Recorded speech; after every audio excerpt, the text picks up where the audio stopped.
Hey there, I'm Alex, a game developer working on Dreadwinter, a cozy, spooky fantasy coffee shop sim. It's been a while since the last devlog, and it feels like somehow both a lot and very little has happened in that time. I've been working on a lot of small changes and updates to the game, which is in part due to Dreadwinter being in the October Steam Next Fest, which brought in a lot of new players, and I've only recently been able to start working on more large-scale content, such as adding gifting and events to the game, filling out the rest of the world, and introducing manual saves. Let's start this devlog off by catching up on what's happened in the last few months. After releasing the demo in August, I spent a couple of weeks addressing various bugs and making adjustments based on player feedback, which has mostly been dealt with. After that, I spent a while trying to compose some music for the game. At this point, I don't need a full soundtrack, but I wanted to have some background music while exploring the town. Realistically, it would be best to commission a professional, but personally, I'd like to make as much of the game as possible by myself, and I do like learning new skills. I think the biggest challenge was dedicating the time to learning and experimenting, since a lot of time was spent without any results, which might have been better used on things I could make. I did learn with each failed attempt, which meant that it wasn't really wasted, but as a solo developer, you only have so much time on your hands, so you can't always afford to use it for learning. In the end, I did create a few simple tracks, but it probably won't be the final version. In October came Steam Next Fest, an event held a few times a year to showcase upcoming games and demos. I had a few hundred people play the demo during the event, and the wishlist count managed to go over 1,000, which isn't much in the grand scheme of things, but it's more than I've managed in the past few years, so I'm quite happy with the result. Before this, I think a lot of the demo players were already familiar with Dreadwinter, having played the previous demo or by following its development, so the feedback was from a more experienced point of view, but there was a larger variety of players that played during Next Fest, and there were things that came up that I hadn't thought about before.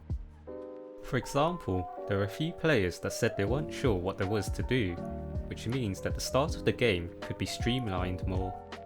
A lot of how I designed Dreadwinter was inspired by games like Stardew Valley and Outer Wilds, which give you a lot of freedom in what you want to do from the beginning. But I think something that those games do well is to guide the player along without telling them what to do outright, which is something I think I need to work on for my own game. A small and easy change I made in this case was to prevent the player from exploring outside of Dreadwinter until they've been inside the café, where the intro/tutorial cutscene plays. Once the player knows what the gameplay loop is, in this case opening the cafe for business and making coffee, then I can give them the freedom to do what they want. There's a lot of other small changes players suggested, which are mostly to smooth out the experience, rather than issues with the game itself, which I think is a good thing.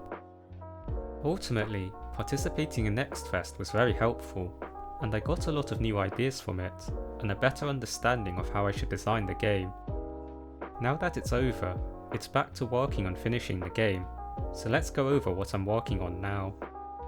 My current goal is to fill out the rest of the world by adding in the remaining characters in the game and having all locations be accessible. There are roughly around 10 more characters to add to Lunara alone, and some others from the rest of the world. At the time of recording, I've added 2 new characters, Naut and Kazuho, who are romanceable NPCs that are part of the town. Nowadays, it takes about a day to design a character, so adding them all in shouldn't take that long, although I tend to drag my feet when it comes to designing and animating the sprites, since it gets a bit repetitive. I've also started adding the interiors for the houses in town as well. It's a bit quicker than it used to be, since there's now enough assets in the game that I can start reusing them, and can just make small adjustments to fit the theme that I want. I'm currently working on the Mayor's Manor, which is a key location for one of the seasonal events I want to add into the game, which is what I'm planning to work on afterwards. Just like in other games, seasonal events are a way to make each month a bit more unique and interesting. There will be 2 or 3 of these events each season, with some being just for fun, and others will have practical value. For example, In the rainy season, there's the Coffee Guild conference, which will allow you to buy unique coffee beans which you could use in the cafe or grow and cultivate in your greenhouse. Since it was recently Halloween, I wanted to work on an event for the spooky season, and I came up with the Murder of Mayor Moon, which is a murder mystery event. It's a fairly simple minigame where the mayor is murdered while hosting a dinner party, and you have to work out who among the guests was the culprit. I haven't made a mystery game before, so I doubt it will be anything too complex, but hopefully it will be a fun event to look forward to later in the game. Alongside that, there's a few key mechanics to be added to the game. The first is gifting, which is something I wasn't sure how to implement in Dreadwinter. There isn't any traditional farming, foraging or mining in the game, so you can't go around giving people objects you picked off the floor. So I wasn't exactly sure what you would be gifting, apart from drinks. In the case of drinks, the ones you make in Dreadwinter are for business use only, and you can't take them outside the cafe. When you bond with a character to a certain point, they'll start to visit the cafe, and you can serve them drinks then. But the issue is how to bond with them to get to that point, as talking alone will take a while.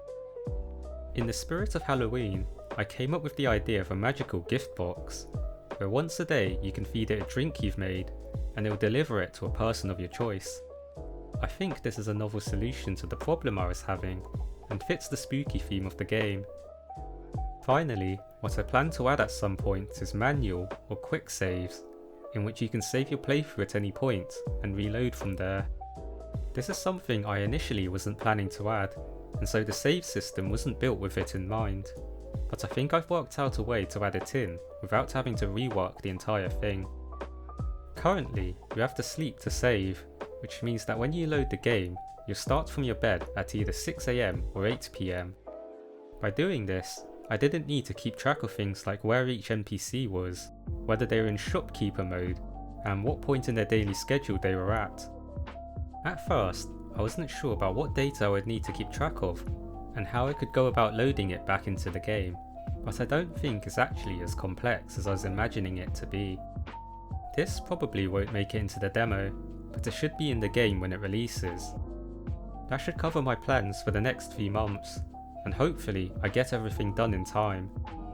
By the time you watch this video, it will have been 3 years since I started developing Dreadwinter, and I want to make a video about what I've learned in that time, so that will probably be the topic of the next one. That's it for this devlog. Like and subscribe, give Dreadwinter a wishlist, and thanks for watching.